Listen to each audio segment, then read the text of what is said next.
PTI chairman वज़ीर आज़म जी हैसियत में सैफर वसूल कयो ऐं गुम करे छडि॒यो। इस्लामाबाद हाई कोर्ट सैफर केस में पीटीआई चेयरमैन जी ज़मानत रद्द करण वारो फ़ैसिलो लिखत में जारी करे छडि॒यो। अदालत सैफर केस ख़ारिज करण वारी पीटीआई चेयरमैन जी दरख़्वास्त रद्द कई। अदालत फ़ैसिले में चयो त बारियुनि नज़र में केस में ऑफिशियल सीक्रेट एक्ट जे सेक्शन 5 लागू थिए थो। अदालत 23 अक्टूबर ते आयल अदालती फ़ैसिले में मुदाख़लत नथी करे सघे।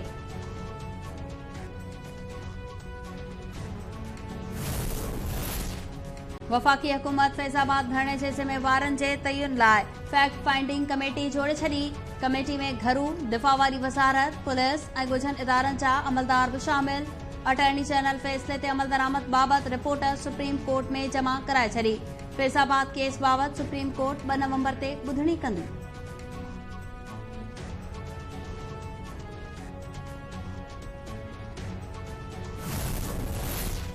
चीफ जस्टिस फाइज़ ईसा जी सरबराही में सुप्रीम जुडिशियल काउंसिल जो इजलास। जजिस ऐं नेब जी अॻूणे चेयरमैन ख़िलाफ़ शिकायतुनि जो जाइज़ो वरितो वियो। ज़रियनि मूजिबि जुडिशियल काउंसिल शिकायतुनि जो जाइज़ो वठण बाद जस्टिस मज़ाहिर नक़वी खे शोकास नोटिस जारी करे छॾिया।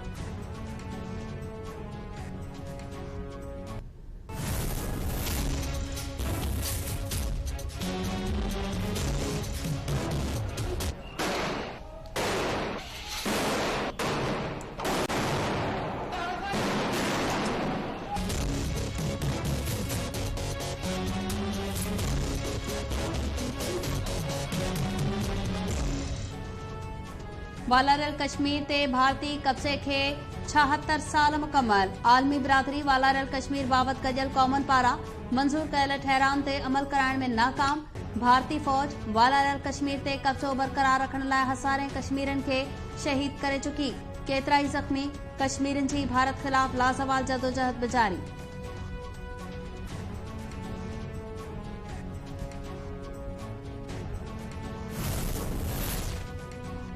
कश्मीरी अवाम भारत जा सालनि खां ज़ुल्म बर्दाश्त करे रहियो आहे। आलमी बिरादरी कश्मीरियुनि ते भारतीय ज़ुल्म बंदि कराइण लाइ किरदार अदा करे। सदर आरिफ अलवी जो बयान। People's Party chairman Bilawal Bhutto Zardari चयो आहे त भारत कश्मीर ते कब्ज़ो बरक़रार रखण लाइ हज़ारें कश्मीरियुनि खे शहीद कयो। वालारियल कश्मीर वारो मसइलो ख़िते जे अमन ऐं इस्तेहकाम जो मसइलो आहे।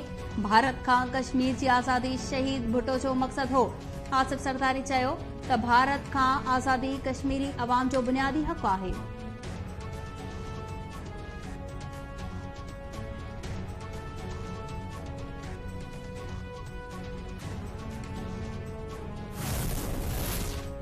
सिंध जे मुख़्तलिफ़ शहरनि में कश्मीरियुनि सां ॿधीअ जे इज़हार लाइ रैलियूं।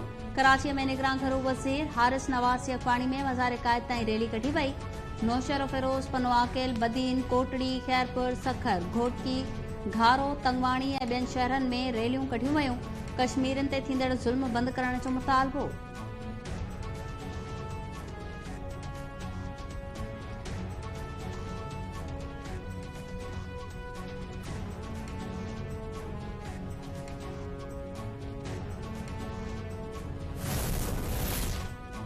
भारतीय फ़ौजी सियालकोट भरिसां ज़फरवाल सेक्टर ते चिड़ ॼाणाईंदड़ कार्रवाई।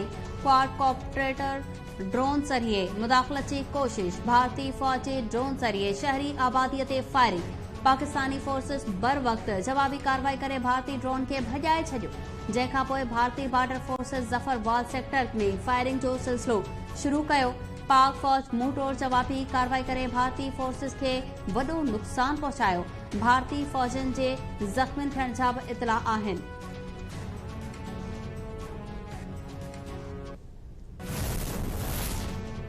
निगरान हुकूमत पारां सिविलियन जा केसिस फ़ौजी अदालतुनि में न हलाइण बाबति आयल फ़ैसिले ख़िलाफ़ अपील दाख़िल करण जो फ़ैसिलो। निगरान वज़ीर आज़म अनवर अल हक काकड़ चयो आहे त सुप्रीम कोर्ट जे फ़ैसिले खे चैलेंज कंदासीं। कानून में तब्दीली करण पार्लियामेंट जो हक़ आहे।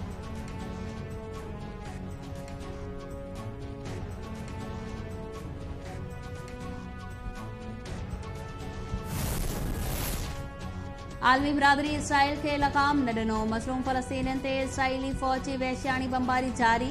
इसराइली हमलनि में शहीद फ़लस्तीनियुनि जो अंगु 7000 खां वधी वियो।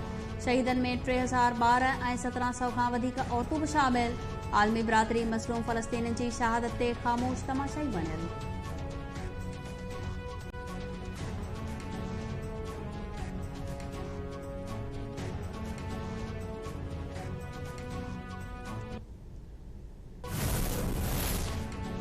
JUI जो सिंध अमन मार्च पंहिंजी मंज़िल तरफ़ रवां तवां काफ़िले जो दौड़ पहुचण ते भरपूर इस्तक़बाल।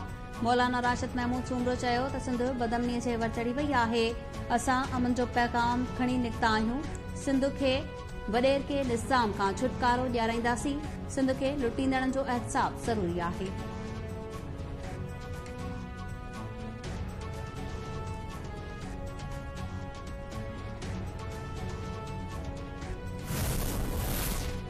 हैदराबाद पुलिस जो मुबैना मुक़ाबिलो आइस डीलर सजाद सवाती मां अची वियो।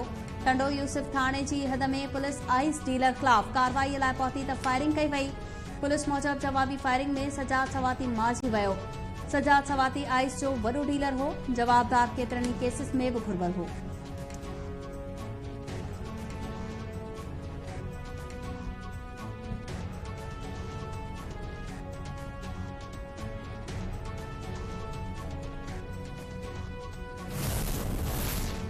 गैर कानूनी तौर तरसियल अफ़गाननि ऐं ॿियनि परॾेहिनि खे वापसि वञण लाइ ॾिनल अल्टीमेटम में बाक़ी 4 ॾींहं रहिजी विया। सिंध पुलिस अफ़गाननि समेत ॿियनि गैर मुल्कनि जी निकालीअ लाइ का बि हिकमत अमली न जोड़ी। कोटड़ी में अफ़गाननि जे निकालीअ लाइ एहतिजाजी मुज़ाहिरो। गैर कानूनी तौर तरसियल अफ़गाननि समेत ॿियनि परॾेहिनि खे वापसि मोकिलण जो मुतालबो।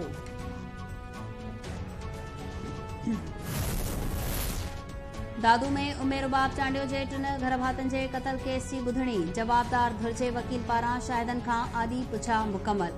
ॿुधणी सुभाणे ताईं मुलतवी। अॻूणो MPA सरदार अहमद चांडियो, बुरहान चांडियो ऐं ॿिया जवाबदार अदालत में पेश। उमेरुबाब चांडियो चयो त केस ते सौदो न थींदो, राॼूणी न कंदासीं।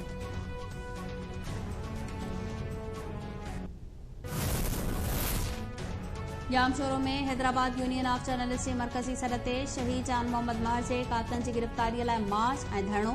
सहाफ़ियुनि, सियासी समाजी धुरियुनि तोड़े क़ौम परस्त अॻवाननि एहतिजाजी मार्च करे धरणो हयो। कातलनि जी गिरफ़्तारी जो मुतालबो। अॻवाननि जो चवणु आहे त 2 महीननि खां वधीक अर्सो गुज़री वञण बावजूदि सखर पुलिस शहीद जा कातल गिरफ़्तार नाहे करे सघी। जेसिताईं शहीद जान मोहम्मद महर जा कातल ऐं सहूलियतकार गिरफ़्तार न थींदा तेसिताईं एहतिजाज जारी रहंदो।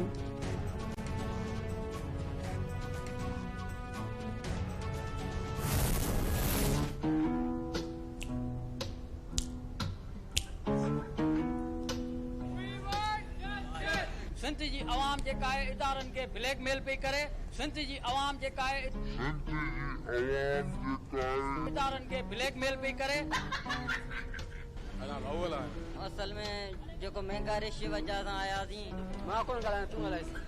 मूंखे ॻाल्हाइण नथो अचे। ऐं थोरो पढ़ियल आहियां। सिंध पब्लिक सर्विस कमीशन ॿुधाए वाइस स्पेलिंग ॿुधाए हिनखे।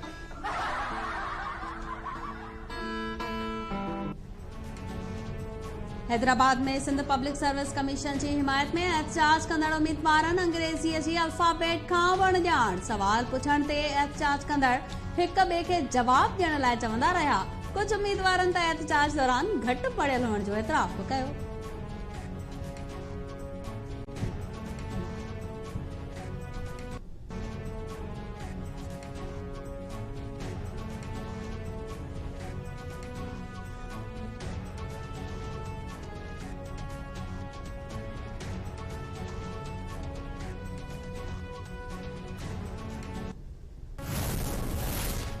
घोटकी में साले जे घर में पुट जी पैदाइश ते ख़ुशीअ में फायरिंग कंदड़ जवाबदार हथां ज़ाल क़तल। टामरी प्लाट वारे इलाइक़े में आबिद गराणी साले खे पुट पैदा थियण ते ख़ुशीअ में फायरिंग कई त गोली संदसि ज़ाल फौजिया खे लॻी। पुलिस मक़तूल औरत जे मुड़िस आबिद खे गिरफ़्तार करे वरितो।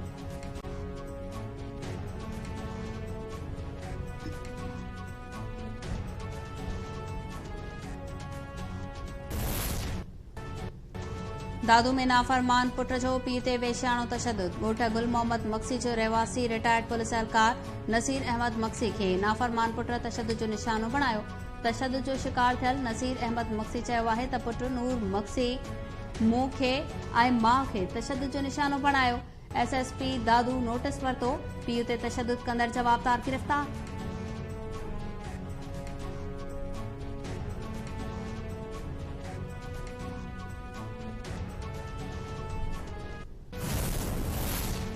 फैज़गंज में मेहरान हाईवे ते ठहियल पुल टुटण सबब ट्रक कल्टी थी पई। ट्रैफिक मुकम्मल तौर ते बंद। मेहरान हाईवे ते ठहियल पुल टुटण सबब केलनि सां भरियल ट्रक कल्टी थी। ट्रक कल्टी थियण सबबि मुख़्तलिफ़ शहरनि ॾांहुं ईंदड़ वेंदड़ गाॾियूं बीठी वयूं।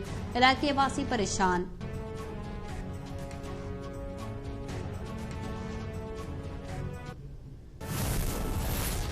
क्रिकेट वर्ल्ड कप जी अहम दंगल में पाकिस्तान जी बैटिंग लाइन हिकु भेरो ॿीहर नाकाम।